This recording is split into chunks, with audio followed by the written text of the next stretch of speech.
देखिए दोस्तों किस तरह सीढ़ियों से उतर कर नीचे की ओर जाना होता है। अभी इस नेत्र से तो यही पंचभौतिक शरीर दिखाई देता है ना। जी जी। लेकिन अगर भगवान का आश्रय लेते हैं, शरणागति या भगवान नाम का जप करते हैं, इसके लिए संसार और शरीर से संबंधित जितने विषय सुख हैं, इनके प्रति जो आकर्षण है, राग है, इनको विवेक पूर्वक विचार करके उनके मिटाना। शेर के मुंह पर रोशनी, टॉर्च की रोशनी लगी तो जोर से दहाड़ा। हालांकि उसने हमला नहीं किया, अपने जगह पर ही खड़ा रहा। लेकिन बाबा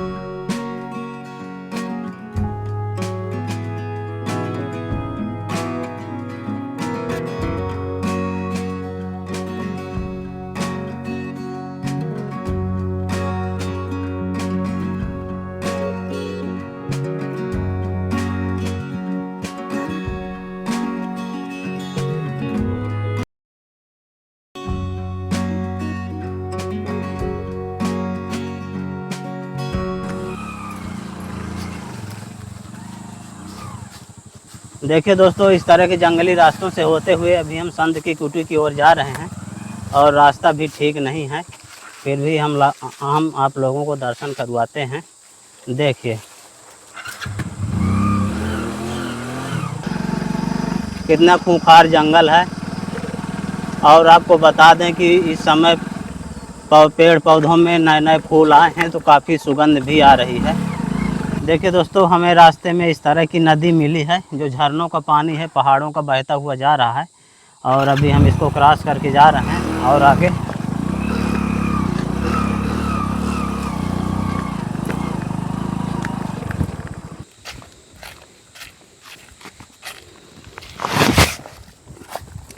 सीताराम। दोस्तों अपने चैनल के माध्यम से लगातार हम आपको दूर दराज के इलाकों में, पहाड़ों में, गुफाओं में और कंदराओं में रहने वाले साधु संतों के दर्शन कराते आ रहे हैं। आज आपको लेकर आए हैं चित्रकूट से लगभग 120 किलोमीटर मध्य प्रदेश के सतना ज़िले के अंदर।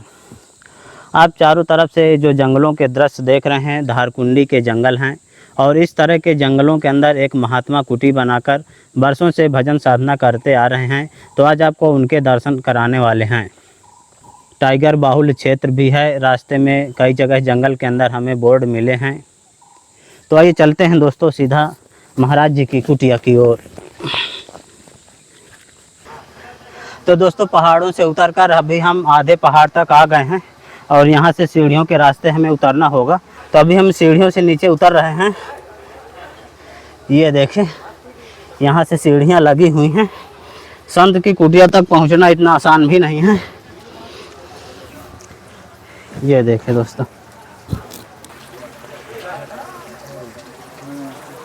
देखिए दोस्तों किस तरह सीढ़ियों से उतरकर नीचे की ओर जाना होता है। तो दोस्तों संतों की खोज में हम जंगलों में भ्रमण करते हुए आगे की ओर जा रहे थे तो रास्ते में हमें भैया मिले और अंकल जी मिले, कुछ आम वाम तोड़ कर लाए हुए हैं। सीताराम अंकल जी। सीताराम। कहाँ से आए भैया? नहीं चिरैया, मानिकपुर। नहीं चिरैया, मानिकपुर। यहाँ से कितना पड़ता है? यहाँ से होगा करीब 12 किलोमीटर। 12। महाराज जी की कुटिया किधर है? ये बस ऊपर ही है, यहाँ से 200-250 मीटर है। 250 मीटर यहाँ से। तो कब से यहाँ पर महाराज जी रह रहे हैं? यहाँ तो अब मतलब हमें तो मतलब जब से हम ध्यान है, मतलब याद है जब से आ ही रहे हैं। और बाकी तो ये बता सकते। और हनुमान जी का मंदिर भी है यहाँ पर? हाँ मंदिर है। अच्छा, तो महाराज जी अकेले रहते हैं? हाँ। तो जैसे यहाँ बोर्ड लगे थे रास्ते में टाइगर बाहुल्य क्षेत्र, तो टाइगर तो जंगल में है ही, तभी तो बोर्ड लगे हैं। हाँ अभी थे, मतलब ये 1-2 महीना पहले छोड़े गए थे। हाँ तभी बोर्ड लगवाया गया था। तो जंगलों के अंदर हमें माता जी मिली हैं।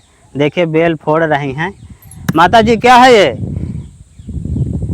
ये क्या है? बेल। बेल? हाँ। तो इसको क्या कर रही हैं? फोड़ रही हैं। हाँ। फिर क्या करेंगे इसको? बिकनेंगे। क्या रेट बिकता है? 100 रुपया किलो। पसेरी। हाँ। तो इनका क्या बनता है माता जी? शरबत बना था। शरबत बना था। अच्छा, तो दोस्तों एक माता जी इधर भी हैं, इनसे भी बात करते हैं थोड़ा। तो मड़ाई नहीं कहता कि आपा आपा गीत, आपा आपा डाफुली को के ही हुआ था। नहीं पूछवा रही कौर भारे का, बस कमाने न खाएं। एक दिन में कितना तोड़ लेती हैं? भैया जाऊं लाई जाई थे पसेरी खाड़ साई तो निकारियाई जो निकारियाई हाँ, आ ना निकारी तानी पसेरी खाड़ त निकार बैकारी। तो इसको सुखा के बेचना पड़ता है कि? हाँ सुखा के यही जाते बस बगार आवे, हाँ, फिर यही का काटा चुन्ना चुन्ना कारा अच्छा, आ फिर जहाँ सुखा जाई हाँ, जाए फिर लाई जा बिकाना है। अच्छा, हाँ 100 रुपया तक जहाँ तक है। अच्छा, इतने बेल अभी आ जा तोड़ के इकट्ठा किए हैं? हाँ आ जा बिन के इकट्ठा की। अच्छा, बिन बिन के लाती हैं? हाँ बिन के लाए। अच्छा, वो मतलब पेड़ों से जब झड़ जाते हैं हाँ हाँ तो बिन लाते हैं। बिन लाई है। तो इनका क्या बनेगा माता जी? भैया शरबत उरबत बनाई है, कुछ दवा गोली बनाऊ बेकारी है। हाँ, हाँ दवा गोली कुछ बनाई है, हम तो शरबत भरे का जानी थे। हाँ, हाँ कि यह हरियर हरियर है पियर तही का घोर के शरबत बना के पी ली। अच्छा, हाँ अब ये झूर के आता नहीं जानी था कि यह का बना था। कहाँ से आई हैं आप? नहीं से। नेही से। हाँ। रोज आते हैं? हाँ रोज आई था। तो देखा दोस्तों जंगलों में किस तरह से हाँ अपना बेल तोड़ कर लाते हैं और फिर यहीं फोड़ते हैं, इसके बाद इसको सुखाते हैं, फिर मार्केट में बेचते हैं। बेचते हैं। और माता जी यहाँ जानवर नहीं आते? जानवर है भैया तो जहाँ सकार हुआ थे जहाँ अपने अपने थान में बीला दांदरन मचाए जात। अच्छा, हाँ तहनी नहीं मिला ताही। कौन कौन से जानवर हैं? जनाउर है, रीछ है, कराए है।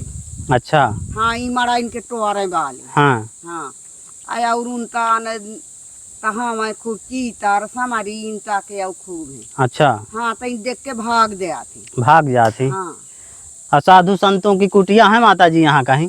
यंगा नहीं आई। अच्छा, बस बेधकाई है। बेधक में है। हाँ बेधक है या फिर यंगा धार कुंडी। दार कुंडी। हाँ। और जैसे बेधक जाना है तो कोई दिक्कत तो नहीं रहती वहाँ? दिन में जानवर हमला तो नहीं करते? हाँ हाँ दिन में कोई? दिन में नहीं करे। अच्छा, बस रात है की। रात के कारण? हाँ रात के भाई चलत फिर आती। हाँ ठीक है।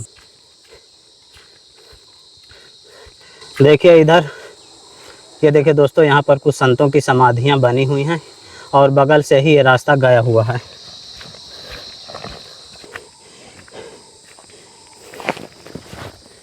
फाइनली दोस्तों हम कुटिया के बाहर आ गए हैं और ये महाराज जी की कुटिया है। देखिए पहाड़ी के नीचे महाराज जी की कुटिया काफ़ी गहराई में है और बाहर से कुटिया के चारों तरफ से जाल लगा हुआ है और यहीं से रास्ता है शायद अंदर जाने के लिए। महाराज जी आपके लिए थोड़ा राशन सामग्री लाए थे और महाराज जी आपके लिए मच्छरदानी है। इसमें महाराज जी तेल ले आए हैं आपके लिए और ये महाराज जी मूंग की दाल। हाँ और महाराज जी आपके लिए उड़दा की दाल है। और यहाँ लोग आटा वगैरह तो देते हैं लेकिन ये महाराज जी चावल भी आपके लिए। बहुत अच्छा। जी महाराज जी, मतलब आटा वगैरह तो देते हैं, हाँ। चावल भी देते हैं, लेकिन दाल वगैरह तो नहीं आ पाती। दाल नहीं आ पाती, इसीलिए महाराज जी मूंग और उड़दा के ले आए हैं और महाराज जी भक्तों की ओर से छोटी सी भेंट आपके लिए। कोटा वाली। और महाराज जी इतना एकांत में आप कुटिया बनाए हैं, यहाँ तो टाइगर बाहुल्य क्षेत्र है। हमारे एक मित्र आए थे यहाँ पे साधु, जी, तो एक नया शेर छोड़ा गया है। अच्छा, उसी समय शायद आपको बताए थे, जब उन पर अटैक तो नहीं किया था, हाँ, लेकिन सामने से मिल गया था, दहाड़ लगाया था तो वो डर गए थे, अच्छा, भाग गए थे तो गिर पड़े थे हाँ। भागते वक्त। शायद वो घटना आपको बताए थे या नहीं बताए थे? नहीं बताए थे महाराज जी। हाँ 1:30 बजे रात को गए थे उधर बाथरूम के लिए, अच्छा, तो वहाँ सामने खड़ा था और उनके शेर के मुंह पर रोशनी, टॉर्च की रोशनी लगी तो जोर से दहाड़ा। हालांकि उसने हमला नहीं किया, अपने जगह पर ही खड़ा रहा, लेकिन बाबा जी को डर लगा जरा तो भागे। भागने से घबराहट में पैर लड़खड़ाती है ना, पैर लड़खड़ाने से गिर पड़े।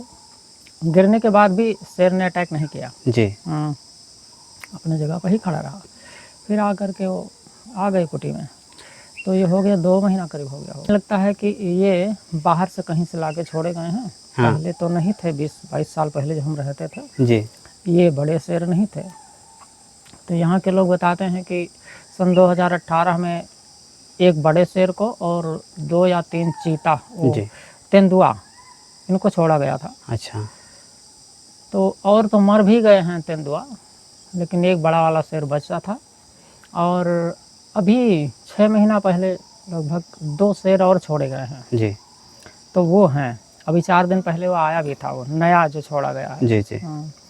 लेकिन क्योंकि मनुष्यों के संसर्ग में रह चुके हैं, इसलिए इनको आहट अगर पाएँ मनुष्यों का तो ज़रा दूर ही रहते हैं। अभी तक इस एरिया में ऐसा कोई समाचार नहीं मिला कि किसी मनुष्य पर अटैक कर दिया हो। जी। आवाज़ सुन करके ज़रा दूर रहते हैं। इस जगह में महाराज जी आपको कितने साल हो गए लगभग? अब की बार आए हों तो हो गए 3.5 साल से कुछ ज़्यादा हुआ है। जी। हाँ, और हम करीब 16 साल बाद आए हैं इधर। अब पहले महाराज जी 16 साल कहाँ? उससे गुफा में थे वहाँ पर, जहाँ पर मंदिर। अच्छा, जहाँ हनुमान जी का मंदिर है। वहाँ जी जी। गुफा में ही रहते थे। अच्छा। तो उस समय जब बदमाश लोग ज़्यादा आते रहते थे इधर, हाँ हाँ। उनके कारण पब्लिक को डर लगता था, आते नहीं थे पब्लिक। जी तो हमें ये सुविधा थी कि भजन में डिस्टर्ब नहीं होता था जी। पब्लिक की। हाँ हाँ, क्योंकि पब्लिक उतनी ज़्यादा नहीं आती थी, इसलिए गुफा में रहते थे। वहाँ मंदिर पास में है। अभी तो किसी भी प्रकार का कोई डर नहीं है, इसके कारण पब्लिक अकेला ही व्यक्ति कोई आ जाते हैं। जी जी। तो अभी देखिए भागवत कथा हो रही है, अब सैकड़ों लोग हो सकता है आएंगे। और पहले भी आते रहे, आने से इनके बहुत भजन में डिस्टर्ब होने लगा वहाँ। हाँ। शुरू में आए हैं तो 1 महीना रुके थे, 1 महीना में ही समझ में आ गया कि अब यहाँ रहने योग्य नहीं है। जी। तभी आके यहाँ पे कुटी बनाए। लेकिन उन लोगों को एक कौतूहल होता है पब्लिक को कि जंगल में बाबा जी रहते हैं, जो अक्सर आते हैं वहाँ पर वो यहाँ भी आ जाते हैं। जी जी। इतना दूर आने पर भी वो एकांत नहीं मिलता है। जी। लेकिन अब कहीं भी रहे जंगल में तो पब्लिक जिनको जिज्ञासा है या जिनको इस प्रकार का कौतूहल होता है तो वो ढूंढ करके पहुंच जाते हैं बाबा लोग को। जी, भले ही थोड़ा असुविधाजनक जहाँ रोड नहीं है, पैदल चलना पड़ेगा, तब भी वो जा करके वहाँ पहुँचते हैं। जी। इसी प्रकार लेकिन पहले धार्मिक भावना से आते थे। अभी ये जो नए उम्र वाले हैं आते हैं लड़के, जी। ये जरा पिकनिक के तौर पे आते हैं। हाँ। पहले आते थे वहाँ हनुमान मंदिर पे, हनुमान जी को चोला चढ़ाते थे जी। और पूजा पाठ करते थे, व्रत उपवास रखते थे। जी जी। कुछ अनुष्ठान के उद्देश्य से आते थे। जी। अभी तो पिकनिक के तौर पर आते हैं। कई लोग तो इतने ज़्यादा उच्छृंखल की शराब पी करके आ करके वहाँ सब उटपटांग करते हैं, घूमते हैं। और जो शराब पी करके धार्मिक स्थल पर आए तो उसकी क्या धार्मिक भावना हो सकती है? जी जी। वो तो मात्र पिकनिक के तौर पर। तो ऐसे ही अभी 1.5 महीना करीब आ गए थे रानीपुर गिद्धुहा गांव के। उन लोगों से हमने कहा कि भाई धार्मिक स्थल पे नहीं आना चाहिए ये दारू पी करके। जी। आप लोग को एक दिन मत पियो अगर आते हुए तो धार्मिक स्थल पे। जी। तो इतना कहने मात्र से उन लोगों को बुरा लगता है। जी जी जी। वो तर्क करते हैं, कुतर्क करते हैं कि आजकल तो सभी शराब पीते हैं, चाहे ब्राह्मण हो या कोई भी हो। अब कैसे कुतर्क करते हैं? दारू तो भगवान ने बनाया है। तो उन्होंने देखा है क्या भगवान ने दारू बनाया है? जी। तो सभी पीते हैं ऐसा करके, तो इसी से विवाद हो गया था। जी। तभी हमने सोचा कि अब ये जाली लगा करके थोड़ी ही दूर में घेरा कर देते हैं। हाँ। बंद करके रखेंगे। अचानक से हम अंदर रहते हैं, पता नहीं लगता है। आ जाते थे। उस दिन जब आए थे तो 2:30 बज रहा था, दिन की ही बात है। अच्छा। हम अंदर थे, दरवाज़ा बंद था। वो करीब सारे तो पब्लिक कोई 25 की संख्या में थे। अच्छा महाराज जी। तो पार्टी किए थे वहीं जहाँ आप लोग गाड़ी खड़ी किए होंगे। हाँ। वहीं पे कुछ बनाए खाए थे, दारू पिए थे। फिर यहाँ पे आए, पहली बार 10 लोग आए। अक्सर पी रखे थे सभी। जी जी। तो उनमें कुछ थे 1-2 ऐसे जो दूर खड़े थे, और 2 लोग यहाँ पे आकर के पैर लटका करके बैठे। जी। तो हमने आवाज़ सुना तो कहा कि भाई हमारा तो टाइम नहीं है, अभी हमने बोर्ड निकाल दिया है कुछ और नियम लिखवाने के लिए। जी जी। तो उसमें लिखा था कि शाम को 4 बजे का टाइम है। हाँ। लेकिन वो लोग नहीं माने थे, आ गए थे। तो हमने टाइम का हवाला दे करके कहा कि टाइम नहीं है। तो बोले कि अभी चले जाएंगे। लेकिन वो गए नहीं, क्योंकि नशे में थे तो यहीं बैठ करके गप्पे मारने लगे। तो हम निकले बाहर, देखा तो उनके मुख से दुर्गंध आ रही है सबके। तो हमने वही बात कहा कि भाई धार्मिक स्थल पे नहीं आना चाहिए, जी इतना भी विचार रहे कि साधु संत के पास दारू पी के नहीं आना चाहिए। जी जी जी तो वही उनको अच्छा नहीं लगा, फिर ऐसे कुछ कहा सुनी हो गई, चले गए। फिर बाद में वो कोई शिकायत कर दिया, उनके साथ और लोग थे कि उनका भांजा था, आया था रिश्तेदारी में, हम्म। तो अपने मामा से बोला, तो उसका मामा और ज़्यादा गुस्से में लाल पीले हो करके फिर 5 बजे दोबारा आए 3 लोग अच्छा झगड़ा करने के लिए हमसे अच्छा। कि हमारे भांजे को क्यों अपमान कर दिया। हम्म। तो हमने कहा भाई इसमें अपमान की क्या बात है, हमने जो ज़रूरी था वो उतना ही बात बोला है। कोई किसी भी साधु के पास जाओगे दारू पी के तो वो आपका समर्थन थोड़ी ही करेगा, जी बिल्कुल। लेकिन वो तो सब तामसी बुद्धि हो जाती है ना, जी जी जी। मांस मुद्रा खाने पीने वाले की। तो हमारी तो उन्होंने एक भी बात नहीं मानी, ऐसे ही झगड़ा झगड़ा करने जैसा। तो फिर चले गए वो लोग। अच्छा महाराज जी, परम आनंद किस में है? देखिए, परम आनंद के लिए जी अपने परमानंद स्वरूप को पहचानना जरूरी है। जी अभी इस नेत्र से तो यही पंचभौतिक शरीर दिखाई देता है ना, जी जी लेकिन अगर भगवान का आश्रय लेते हैं, शरणागति या भगवान नाम का जप करते हैं और भजन करते हैं, तो भगवान उसको ज्ञान नेत्र देते हैं, जी जिससे इस शरीर के अतिरिक्त अपना जो वास्तविक स्वरूप है,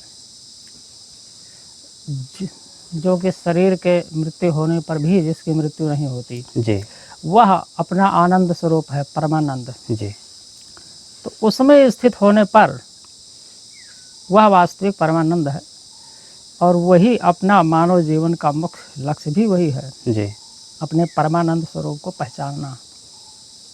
इसके लिए संसार और शरीर से संबंधित जितने विषय सुख हैं, इनके प्रति जो आकर्षण है, राग है, इनको विवेक पूर्वक विचार करके मिटाना जरूरी होगा। जो कोई भी व्यक्ति इस शब्द, स्पर्श, रूप, रस, गंध, स्त्री, पुत्र, पैसा, मकान, दान, दुकान और ये सब में लिप्त है और इन सब में ही रचा पचा हुआ है, जी वो तो परमानंद स्वरूप को प्राप्त करने का निश्चय भी नहीं कर पाता है। जी जी जी जी। हाँ, तो पहले तो निश्चयात्मक बुद्धि होनी चाहिए। इस प्रकार गंभीरता से विचार करना जरूरी है कि यह शरीर और संसार ही सब कुछ नहीं है, और इस शरीर से जीवन भर सुख भोगते रहने पर भी आत्म कल्याण नहीं होता है। ये तो एक भुलावा है। जी और वास्तविक जीवन तो वह जीवन है जो अखंड और एक रस रहता है, कभी नष्ट नहीं होता है। जी ये पंचभौतिक शरीर का जीवन तो नश्वर है, ज़्यादा से ज़्यादा 80 वर्ष या 100 वर्ष की उम्र है ना, जी जी उसके बाद तो ये नष्ट होना ही है।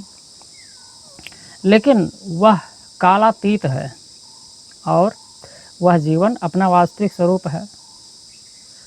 उसमें स्थित होने पर इस शरीर में रहते हुए भी वो चिंता शोक नहीं रह जाती है।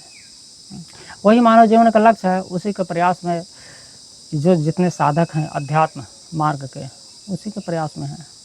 जी तो इसमें मुख्य बाधा यही है, संसार और शरीर से संबंधित जितने भी विषय, वस्तु या व्यक्ति में आकर्षण है, राग है, लगाव है, ये मुख्य बाधा। जी इसको विवेक पूर्वक विचार करके मिटाना पड़ेगा। और यह संसार और ये जो दिख रहा है, ये भी स्वप्न की तरह है और एकदम दुख रूप समझना पड़ेगा। यह शरीर सहित समस्त संसार व्यर्थ का बकवास है जी और दुख रूप है। इसलिए इसके प्रति जो सत्यत्व बुद्धि है, जी महत्व बुद्धि है जी एवं रस बुद्धि जी यानी सुख बुद्धि है, इन तीनों प्रकार की मान्यता को मिटाना पड़ेगा, क्योंकि यह सत्य नहीं है। जी और जो सत्य नहीं है इसका कोई महत्व भी नहीं है, जी जी क्योंकि नश्वर है। और रस बुद्धि मतलब सुख भी नहीं है इसमें, जो है ही नहीं, कुछ समय के लिए है, और जो कुछ अपने को सुविधा व्यवस्था मिली है, सुख मिलता है, वह पूर्व जन्म के किए हुए अपने कर्मों के पर आधारित है। अच्छा महाराज जी। मनुष्य जन्म मिलता है तो उसमें पूर्व जन्म के पाप और पुण्य दोनों को मिला करके ही मानव जन्म दिया जाता है। जी जी। तो पाप का परिणाम सामने जब आता है तो दुख की परिस्थिति आती है, अच्छा। और पुण्य का जब परिणाम आता है तो सुख की परिस्थिति आती है। सुख दुख दोनों में ही अपने को एक विवेक जागृत रखना पड़ेगा जी कि दुख भी नहीं रहने वाला है, सुख भी नहीं रहने वाला है। जी। इन दोनों से अतीत मैं हमेशा रहने वाला हूँ। तो इसलिए अपने वास्तविक स्वरूप में हमेशा स्थित रहें, और ये जो आने जाने वाले हैं इसके प्रति उदासीन भावना रखना होता है। हाँ, तटस्थ। तब यहाँ के जो राग द्वेष पूर्वक कर्म होते हैं वो अकर्म में बदल जाते हैं। तो दोस्तों, संतों की तपस्थली का वीडियो आपको कैसा लगा आप हमें कमेंट में ज़रूर बताइएगा। जल्द ही मिलते हैं एक नई जगह एक और नए वीडियो के साथ। तब तक के लिए कामतगिरी जर्नी की ओर से आप सभी को धन्यवाद।